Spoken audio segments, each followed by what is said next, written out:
उत्तर प्रदेश की 25 बड़ी खबरें।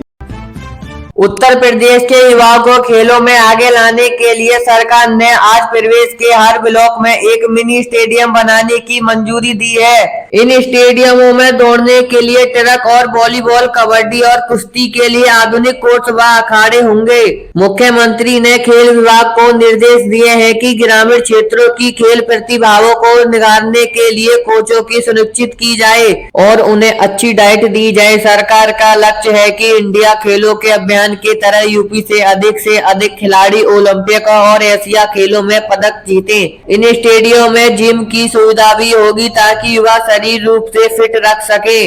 मेधावी खिलाड़ी और सरकारी नौकरियों में सीधे प्रवेश और छात्रवृत्ति देने की नीति और भी आगे प्रभावित बना रही है। इस पहल से गांव में खेल संस्कृति बढ़ावा मिलेगा और युवाओं को ऊर्जा और सही दिशा मिलेगी।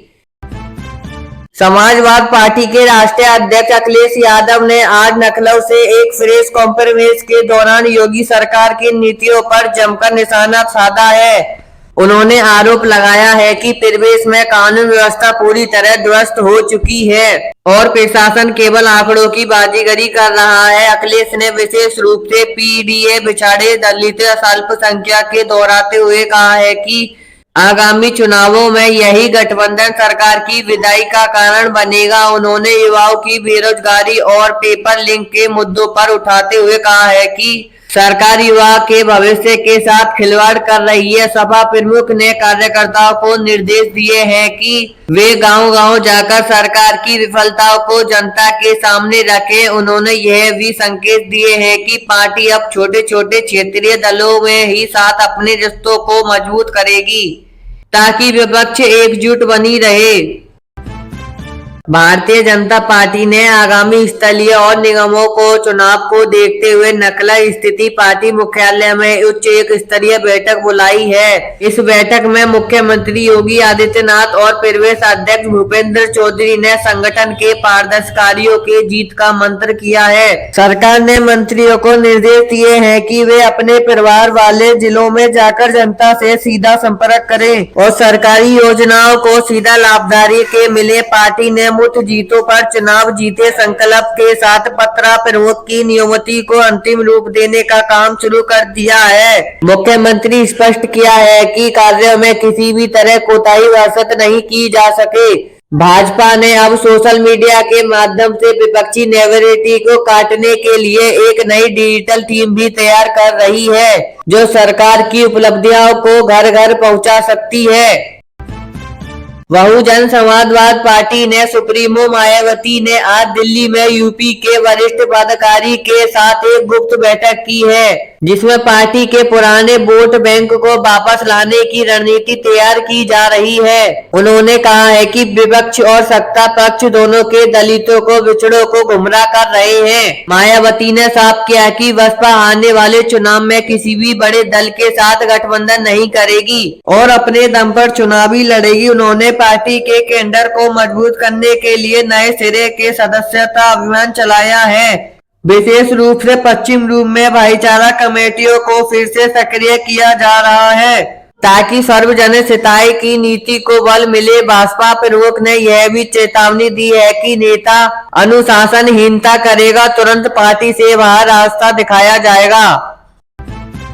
उत्तर प्रदेश के विधानसभा के आगामी सत्र को लेकर विपक्षी दलों ने सरकार के घेरने की पूरी तैयारी कर ली है। कांग्रेस, सपा और अन्य दलों ने मिलकर तय किया है कि वे आवारा पशुओं की समस्या, बिजली दलें और बढ़ोतरी को महिला सुरक्षा जैसे मुद्दों पर सदन में कार्य प्रस्ताव करेंगे। विपक्ष का आरोप है कि सरकार सदन में चर्चा में भक्ति के और केवल अपने एजेंडे थोपती है। दूसरी ओर संसदीय कार्य मंत्री ने कहा है कि सरकार का हर सवाल जवाब देने के लिए तैयार है। वास्तव विपक्ष सदन ने कार्रवाई चलाने देने के बजट आवंटन को विकास योजना के क्रियान्वयन को लेकर भी तीखी बहस होने की उम्मीद है। विपक्ष ने मांग की है कि किसानों को मुआवजा और फसलों को समर्थन मूल्य पर सरकार अपनी स्थिति स्पष्ट करे, अन्यथा सदन के लेकर सड़क पर विरोध प्रदर्शन किया जाएगा।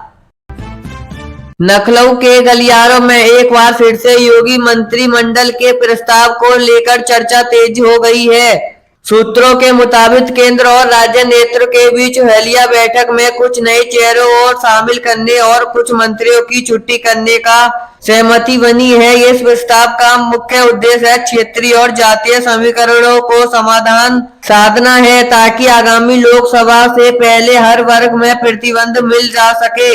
सहयोग दल जैसे निषाद पार्टी अपने दल एस के कोटे में भी नए मंत्रियों के नाम सामने आए हैं। माना जा रहा है कि इस फेरबदल में जरिए पश्चिम यूपी से पूर्व जल के अंतर्गत घूटों को मारने की कोशिश की जा रही है।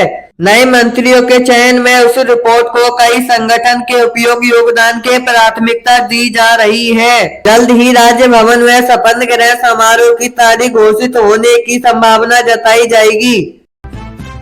कांग्रेस पार्टी ने उत्तर प्रदेश में अपनी खोई हुई जमीनी वापस पाने के लिए मिशन सन 2026 काम शुरू कर दिया है। प्रदेश अध्यक्ष अजय रायत ने निर्भरता के पार्टी अब जिलों में ब्लॉक स्तर पर संगठन और पूरी तरह बदलने की तैयारी में है। सूत्रों के मुताबिक पार्टी उन पुराने कार्यकर्ताओं को वापस लाने की कोशिश कर रही है जो पिछले कुछ वर्षों से नियमित हो गए हैं। प्रियंका गांधी ने यूपी विजय से आधार बनाकर अब युवाओं को महिलाओं को संगठन में 50% तक की भागीदारी देने का प्रस्ताव है। कांग्रेस राज्य सरकार के खिलाफ बेरोजगारी और पेपर लिंक जैसे मुद्दों पर आक्रामक पद यात्रा निकालने का निर्णय लिया है। पार्टी का मानना है कि समाजवादी पार्टी के साथ संगठन के बावजूद उसे अपना आधार मजबूत करना होगा। आने वाले दिनों में राहुल गांधी और प्रियंका गांधी ने यूपी के कई बड़े दौरान प्रस्तावित हैं ताकि कार्यकर्ताओं में एक नया जोश भरा आ सके। ग्रामीण इलाकों में पार्टी की पकड़ मजबूत की जा रही है।